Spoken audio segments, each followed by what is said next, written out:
श्वास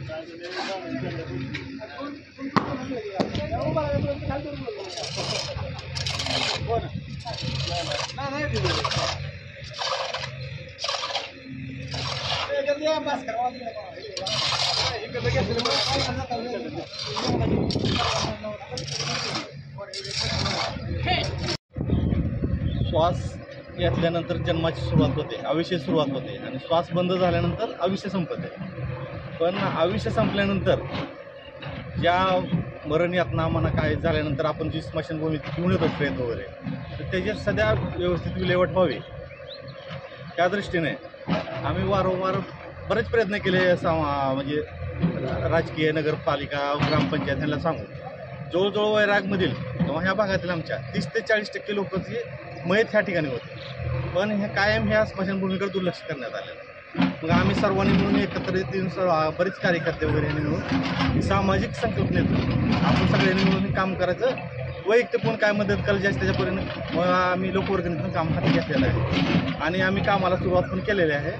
आणि जेवढं जास्तीत जास्त करता येईल तेवढं आम्ही आमच्या सर्वांच्या सहकार्याने आणि मित्रांच्या सहभागाने आम्ही हे ग्रुपच्या वतीनं करणार आहोत. आणि ज्याला काय मदत करायची असेल त्यांनी स्वतःहून स्मशानभूमीमध्ये पाहून स्वतः करणे. जसे बेंच, बाकडे, आमचं स्टेडियमचं नियोजन आहे, कंपाऊंडचं नियोजन आहे. जर शासनाने आमच्या प्रतिचा बोध घेऊन जर काय केलं तर चांगली गोष्ट आहे. तर आम्ही लोक मदत करायला भरपूर तयार आहेत. त्याच्यामुळे आम्ही जेवढं होईल तेवढं आम्ही करू आणि तुम्हाला मदत करायची तर तुम्ही करा. धन्यवाद.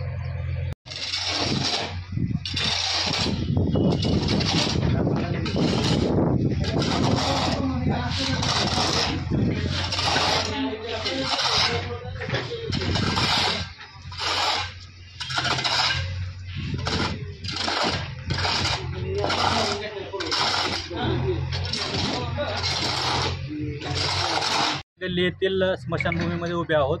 आता इथं आम्ही लहानाचे मोठं झालो इथं गल्लीमध्ये आणि आजपर्यंत बघत आलो. ज्यावेळेस आम्ही प्रेत इथं कोणाचं आणलं पाहुण्यावर त्यावेळेस बघतो की याची दुरावस्था किती झालेली आहे, अस्वच्छता आहे. याचे हे बघूनच इथं बसल्यानंतर सगळ्या मंडळीला कळतं की काहीतरी झालं पाहिजे, काहीतरी केलं पाहिजे. पण आम्ही अण्णा ग्रुपच्या माध्यमातून एक हात मदतीचा या उपक्रमाअंतर्गत सर्व मित्रमंडळीकडून कोणाला पैशाची मदत होईल, आर्थिक मदत होईल त्यांच्याकडून आर्थिक मदत घेतली. कोणाला आत्ता चालूला सर्वजण श्रमदानासाठी सध्या हजर आहेत सकाळपासून. या दृष्टीतून आम्ही कार्य करत आहोत. आता या स्मशानभूमीची जिथं प्रेत जाळतो तिथली अवस्था अतिशय हे आहे, दुरावस्था आहे. त्यातील आता ज्या फडश्या वगैरे तुटलेल्या आहेत तिथं आम्ही मिक्सरच्या माध्यमातून 25,000चा केमिकलयुक्त टँकर मागविलेला आहे. त्याच्यावरती आवरण आम्ही करून घेणार आहोत. कसं आता बदल तर काहीतरी झाला पाहिजे. जोपर्यंत आपण स्वतः बदल करत नाही तोपर्यंत काही बदल होत नाही.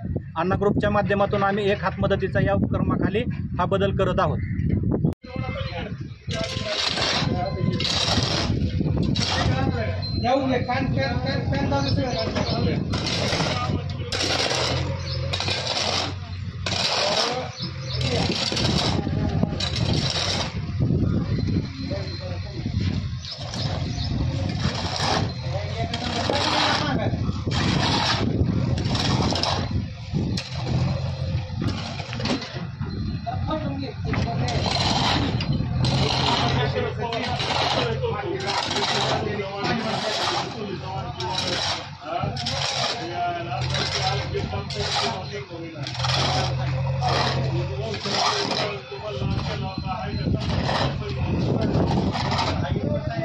ग्रामपंचायत असल्यापासून आम्ही शासनाला वेळोवेळी म्हणजे प्रशासनाकडे वेळोवेळी निवेदन दिलेले आहेत.